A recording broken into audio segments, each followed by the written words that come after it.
Enzo Recto, kalaban ang katiwalian at kasinungalingan, kakampi sa katotohanan at kabutihan. Isa pang pasabog ni Ombudsman Boying Rimulya sa press con niya kanina, ha? Nitong Abril, asahan na natin, marami ng kakasuhan ngayong Abril. O, ayan, ha? Ito na yata yung sinasabi ni Ombudsman Boying na magiging mainit ang tag-init. O, ngayon, ha? Sabi niya, ngayong Abril, marami ng makakasuhan. Ngayong Abril. Pero yung ibang hindi makakasuhan sa Abril, sa Mayo daw. Kaya mukhang marami tayong aabangan. Marami tayong aabangan. Mga matataas na daw na opisyal ito ng gobyerno. Matataas na opisyal ng gobyerno. Isa yan sa aming inahandang kaso.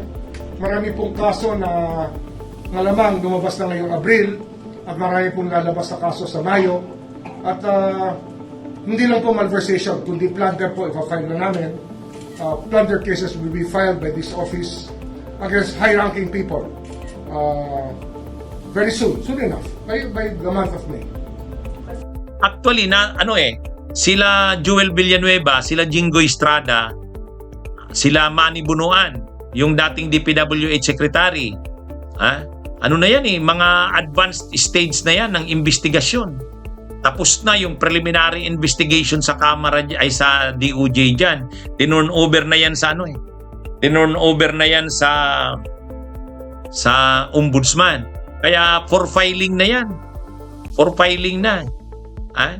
I-review lang naman ng ombudsman yung resolution ng DOJ. At malamang naman ang resolution ng DOJ diyan talagang may probable cause or may prima facie evidence or may reasonable certainty of conviction. Kaya malamang nitong Abril mapapailan na sila Jinggoy at saka si Villanueva kasi saka si Manuel Bunuan. Nitong Abril yan malamang. Pero ito yung matindi. Mayo malamang daw makasuhan na rin si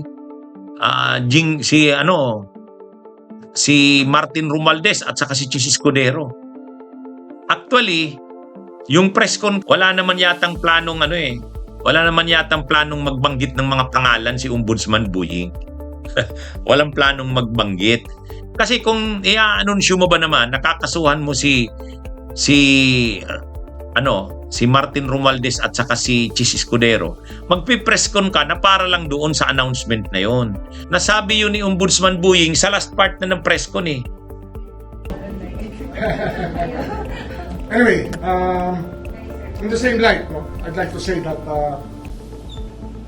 we have been seriously preparing a case of plunder against former Speaker Martin Romualdez and former Senate President Chis Escudero. Plunder ang aming hinahandang kaso para sa kanila. Related sa... And as a conspiracy, with the element of conspiracy involved in the preparation of the complaint. Within the month of May, we're just tying up many things that have to be there for us to make a case out of it. Pero the Senate President, the former Senate President, and the former Speaker will be subjected to a case of plunder very soon. Gusto niyang ma-excite yung Gusto niyang ma-excite yung mga media. Kasi siguro parang naano na rin ang media na lagi nilang may sinasabing magsasampa na ng mga kaso. Ngayong Abril daw sa may sasampahan na ng mga kaso. Naano na rin ang media kasi maraming beses nang sinasabi yan. Ay parang ang nakita yata ni Ombudsman Boying sa reaksyon ng media, parang hindi na interesadong masyado. Ngayon, para makuha yung atensyon ng media, bigla siyang nagpangalan. Sabi niya, hinahanda na namin.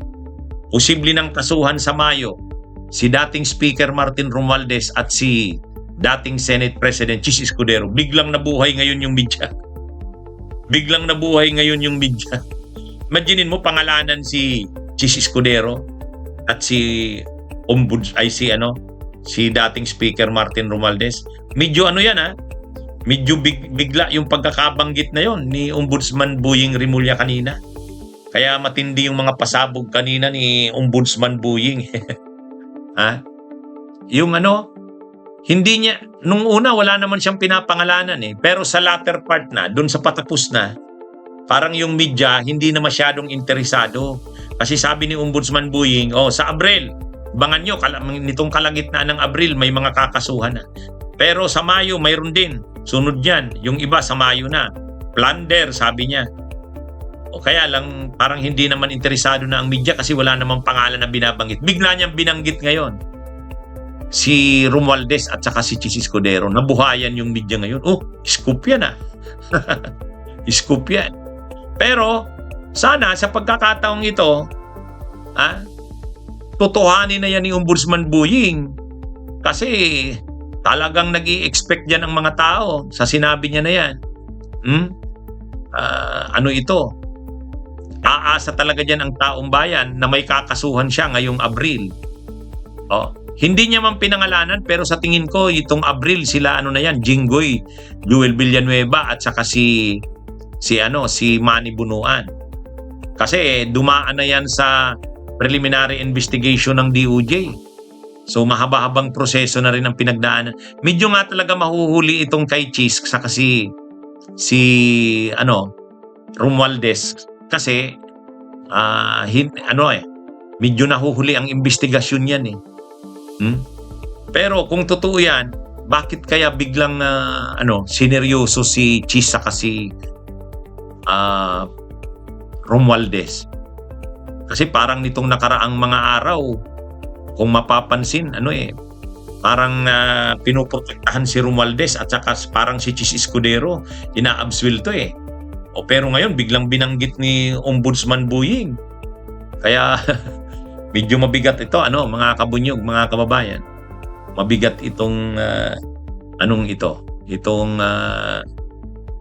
announcement na ito ni Buying Rimulya. Kaya abangan natin. Kaya grabe yung pasabog kanina ni Buying. So, kalagitnaan ng Abril, abangan natin, may mga kakasuhan na daw. Tapos sa Mayo, panibago na namang mga kaso. Sa Mayo, binanggit sila, Romualdez at saka sila Chis Escudero.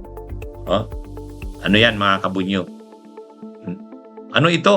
Abangan natin kasi hindi niya pwedeng hindi sundin niya. Pinangalanan niya na Alangan namang hindi niya gawin yan. Di ba? Mapapahiya siya dyan kung hindi niya gagawin yan. Pinangalanan niya na si Romualdez, pinangalanan niya na si Chis Escudero. Matindi yan kung makakasuhan niyang dalawa na yan, tapos plunder, tapos non-bailable yan, di makukulong yung dalawa. Anyway, kapag nagawa yan ni Ombudsman Buying, saludo na talaga tayo sa kanya. At saludo na rin tayo sa administrasyon. Kasi parang ang lumalabas nitong huling mga araw, pinoprotektahan si Romualdez, parang ina-absuelto na si Chis Escudero. Ay mukhang nakakaramdam din yung administrasyon na hindi gusto ng tao ang nangyayari. 'Di ba sa pinakahuling survey, saludo sana kay Marcos sa ng anti-corruption.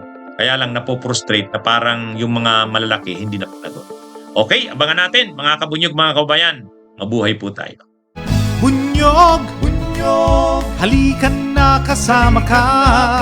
Bunyog, kapag buklod ay may pag-asa. Luzon, Visayas, Mindanao, isa ang pananaw. Sa bagong Pilipinas ang bunyog isisigaw. Bunyog.